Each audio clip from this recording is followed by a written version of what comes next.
มันคือดับดิเน็ตจะซ่าหรือเปล่าบ่นะ คือได้โทรศัพท์สายแท้มื้อนี้ซ้อมรับหมวกฮะใส่หมวกไปเล่น่ะเด้บ่ปาดพุ่นน่ะ ใส่ให้เบิ่งเลยนี่ เออ คือรอแท้ว่าบานนี้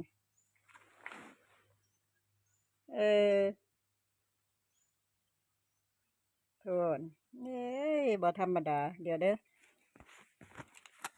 คือเราอะใส่หมวกไปเล่อืม แม่นเราอะเออ เดี๋ยว มันหันมาทางนี้ทางตามมันเนาะ จังว่าแต่เก่าอัน2 โมงก็คือได้รับคืออันโทรมาแล้วนะ ซ้อมรับหมวกบ่จังว่าอยู่ว่าเปิดเบิ่งมันก็คือได้รับบ่เห็นออนเฟซว่ะเด้เอาใส่หมวกให้รับเมื่อบาดนี้ มันคืออันนั้นแท้ว่ามันคือย้อนแสงแท้ย่างหาหม้อง นั่งอยู่ข้างนอกนั่งอยู่ข้างนอกไสมาฮอดจำปาดงแล้วบ่ข่อยแหมบ่ว่าถ่ายในโทรศัพท์ไงมันเลยย้อนแสงโอ้นี่แหละบ่ชุดกลับบ้านนั่น สุดตัดสุดตัดสิเป็นอีกชุดหนึงมันสิเข้มกว่านี้ดอกบ่ลายคือกันอยู่บ่ลายคือกันล่ะบ่ว่าแม่นใส่ชุดอันสีแบบสีเดียวบ่แม่นเนาะโอ้ได้หม้องนั่งลงคักแท้อากาศหนาวหนาวอยู่บ่ทางพุ่นบ่ บ่หนาว อยู่นี่หนาวยามมื้อเช้าอะถ้าเบิ่งอยู่ว่าโทรศัพท์คือนั่นโทรแท้เนาะกินข้าวเช้ากับหยัง แล้วจะไปลงน่ะฮะ ไอ้ผู้เดียวน่ะบ่มาผู้เดียวนั่นแหละขี่มอไซค์มา ใส่ ว้ายบุญกับอีหยังกับพระป้าเนาะปีใหม่มื้อนี้ก็ไปกางเต้นท์กางหยังอยู่วัดล่ะมั้ง28แล้วเด้มื้ออื่นยังเงินกลับบ้านบ่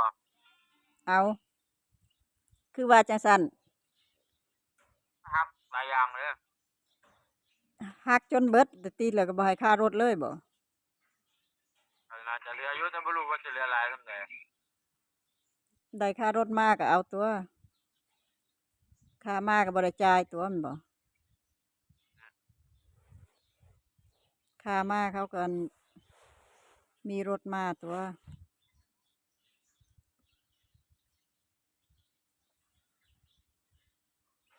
เป็นไอ้ลูกสวนสนามนาทีอยู่บ่ใส่หมวกแค่บ้านน่ะ ก็คือน่ะนานบ่ยิ้มแท้ซันเมื่อยแรงบ่มาลองมึงแล้วแดดในร้านยางบักต่อยน่ะมันร้อนต้องขึ้นหน้าคือคอมแบทนี่ในจีนนี่ร้อนว่ามันยืนอยู่ในไฟพุ่นแหล้ว ขนาดใส่ถุงเท้าติถุงเท้าหนาๆก็ยังร้อนบ่ร้อนแล้วเหงื่อนี่ไหลว่าแม่นน้ำพุ่นแหล้ว อืมอบปืนเทื่อนึงนี่เหงื่อไหลออกจากแขนเสื้อว่าแม่นน้ำพุ่นไหลจอกลงโอ้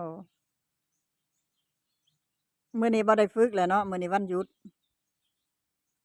บ่ได้ฝึกตั้งแต่เมื่อวานนี่แหล้วบ่สิกลับบ้านแล้วเด้เออ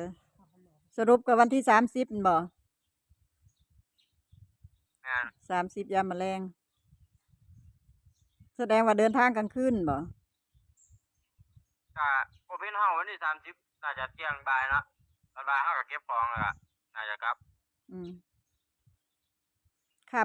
ำมันสิมาฮอดบ้านเฮามันสิบ่ดึกบ่ดึกก็ได้ท่ารถคือว่าข้อยสิบอกเจ้าให้ไอ้มืดพามาหาบอยู่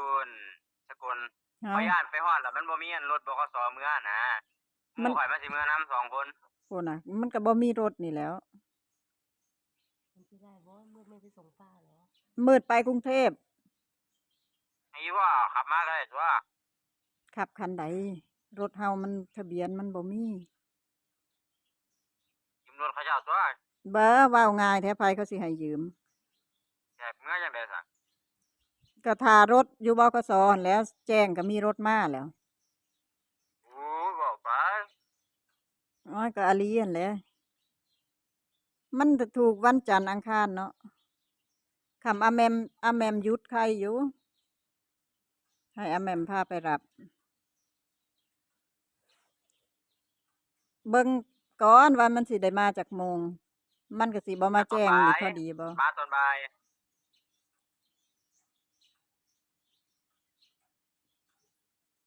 ครับตอนบ่ายบ่ายค่ำ อืม ฮอดอยู่ดอกประมาณตี4ตี5ก็แจ้งพอดีแหล้วเช้าก็มีรถมาล่ะ รถอันบ้านม่วงสกลเด้มันออกจากโมงว่า2โมงบ่มันมีเที่ยวเดียว 8 โมงพุ่น มันมีเที่ยวเดียวบ่แม่นเที่ยงพุ่นบ่ มันมีจักเที่ยวบ่นี่ นั่นก็ตายแล้ว ทอทหารอดทน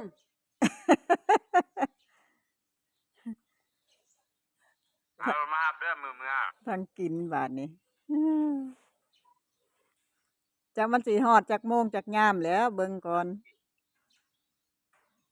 บ่เกินตี3ดอก มืดมันก็ไม่ได้อยู่ บาดตี 3 มืดก็ไม่ได้อยู่มืดไปกับป้าเนี่ย มืดมันก็ไปกรุงเทพวันที่1บ่ อืม ไปวันที่1ข่อยมื้อวันที่30แม่ฮอด31 หน่วยฮอดมื้อใดก็ ก็ลองถามให้มืดดูวันนี้ มันก็สีฟ้าเด้อเบิ่งในโทรทัศน์เอาก็ได้ เบิ่งในโทรทัศน์เอาล่ะติ ไปสิอยู่แถวร้องในท้ายดอก เตี้ยกว่าหมู่บ่อยู่สุดท้ายมันก็บ่ได้เห็นแหล้ว เอ้าสุดท้ายแล้วแฮงได้เห็น แม่นบ่ สมมุติว่าหันหน้าเข้าแบบอันนั้นพระรามพิธีแม่นบ่มันสิเป็นพระรามพิธีเขาอยู่ทางซ้ายเลยอยู่แถวทางซ้ายเลยซ้ายสุดเลย อยู่ข้างนอกหมู่บ่ อืมกล้องแพนมาจังไดก็เห็น แต่เวลาย่างสวนสาธารณะเขาสิอยู่ทางท้าย มันก็บ่เห็นก็จักไผเป็นไผแล้วมันใส่ชุดคือกันเบิดเนาะมันก็บ่เบิ่งคักๆบ่รู้เด้ว่าเป็นผู้ใด ถ้าเขาถ่ายให้นานก็จะรู้อยู่นะ บอกเขาถ่ายให้ไม่นาน มันถ่ายแวบๆๆต้องสังเกตแท้เพราะว่ามันชุดก็คือกันหมวกก็คือกันน่ะมันก็เลยจักผู้ใดเป็นผู้ใดบัดนี้ เห็นอยู่บ่รูปถอดหมวกไปนะดำเขาหล่อกว่าหมู่นะ ก็ดำตัวเปิดยืนอยู่ทางหลังหมู่พู้ซอกหาเพื่อสิเห็น ดำมาแล้วตากแดดเนาะ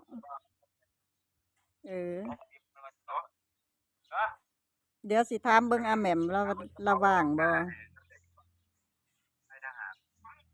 มันดานหลายได้บิ๊กเอ้ยปีใหม่น่ะไปก็เสี่ยงได้ ขับรถทหารได้ไหมหมู่ของว่ามาของใต้ที่ว่ามามื้อแรกเดี๋ยวที่3บ้านมาสงกรานต์มา ถามเบิ่งอาแหม่มก่อน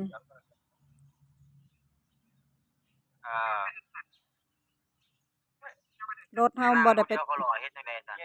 มันบ่ได้ไปต่อพรบนี่แหล้วบ้าก็ต้องมีหมู่แหละบ่มีหมู่ว่านอนบ่ซะ มีมาจากจังได๋แล้วเขาก็มีครอบครัวเขามารับเนาะ เอามารับก็มานำเขาตัวมาลงว่านอนก็ ลุงว่านอนเราไปถ่ายใส่บัตรนี่เอากับ เอาก็บ่ท่าแล้วมันใกล้ก็ไปรับได้อยู่ว่านอนหั่นมันก็บ่ได้ยากเด้ล่ะ เบิ่งก่อนก็ ก็มีหมู่ผ่านว่านอนก็มานำเขาแหละก็สิไปรับเอาอยู่ว่านอน ด้านหลายแต่เด้อปีใหม่หั่น มันอยู่บางมากมันอยู่บางมากใช่มั้ย รถเฮามันบ่มีพรบเด้บ่โอ้ยมาดุให้ลาเทื่อละ5มื้อติบ่กลับก็จักสิอยู่เฮ็ดหยังแหล้วหมู่ก็บ่มีหมู่ก็สิมีอยู่ล่ะวะจักสิเฮ็ดอีหยังนี่แหล้ว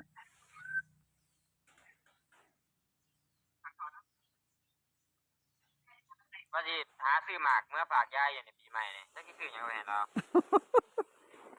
โอ้ยซื้อมาคันบ่ เบิ่งเงินก่อน บ่ซื้อก็ได้ดอกมาซื้อว่านอนก็มีดอก กันละก็สิซื้อไปซื้อว่านอนล่ะ หมากเนี่ยเรามีอยู่ละมั้งยาย ซื้อมะขามหวานมาให้เราเมื่อกินนะ มะขามหวานกินกับข้าวบ่ เห็นเรามากินดอก กับผู้เฒ่าเนาะกินกับข้าวนั่นแหละ ใส่ชุดอาหารไปสู้เราอยู่นี่มื้อนี้ เราแฮงถามหาอยู่ เราแฮงถามหาอยู่เป็นน่ะได้พลทหารแล้วว่ะ บ่แล้วถามหาอยู่บ่ ถามอยู่ ไอ้ซื้อพวงมาลัยไปไหว้แล้วอยู่ปีใหม่นี่ อืม คนละพวงกับเจ้ากับพี่พ่อ อืม มาซื้อเอาอยู่ว่านอนนี่แหละ เออ วันหยุดดูทางได้พากันกินเนาะ มาแล้วล่ะฝึกเวลากินก็คือกินเล่นก็คือเล่น เวลาฝึกก็บ่แปรตายบ่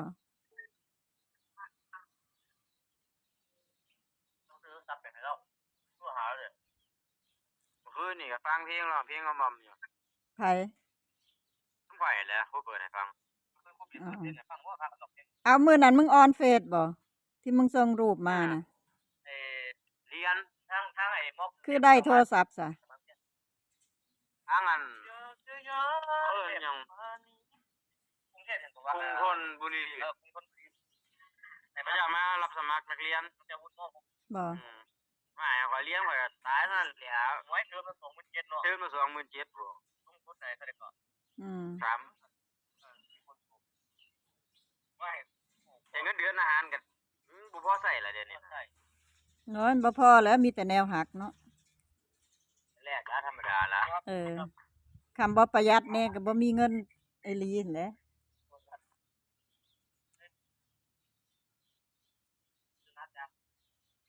ยังนะครับไปทางไปซื้อเลย ผู้ใด ไปทางไปซื้อมาเดี๋ยวอุ่นกันให้ ฮะ ซื้อน้ำให้คนนั้นคนหนึงบ่บอกหมู่เดี๋ยวอุ่นแม่บังคับซื้อหน่อย ใส่สะไดหมวกใส่ไม้ดูดิกเมื่อกี้มันลายมันบ่เห็น ฮะ ใส่ดูไม้เบิ่งดูหมวกนะเมื่อกี้กล้องมันย้อนแสงมันบ่เห็นว่ะ เดี๋ยวบอกกูเลยหรอบ่ว่าเสือน่าจะแจกนะน่าจะแจกมือนี้มั้งเสือยังเสือลงแม่เฮาน่ะลงแม่เสือลงแม่มือน่าจะเป็นมือนี้ล่ะบอกกูเลยนะทั้งหมดแล้วมันขอมาถึงหนตาแล้วมาคัดแยกกันมันหลายเด้เสือบ่แม่นน้อยพี่ที่เราเอาอยู่บ่แต่เป็นเงินน่ะมา268เอาเราอยู่ หัดบ่หัดหัวบ่พอดีแหละเนาะ ก็ให้มันพอดีหัวดี อ่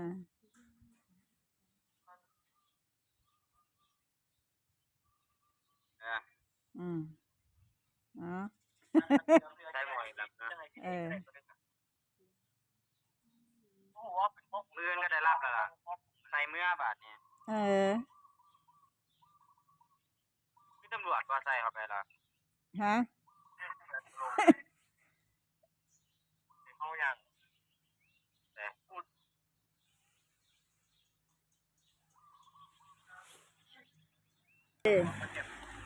บ๊ายบาย วันที่31เจอกัน ครับ ครับ เจอกันปีใหม่พุ่นล่ะ อ่า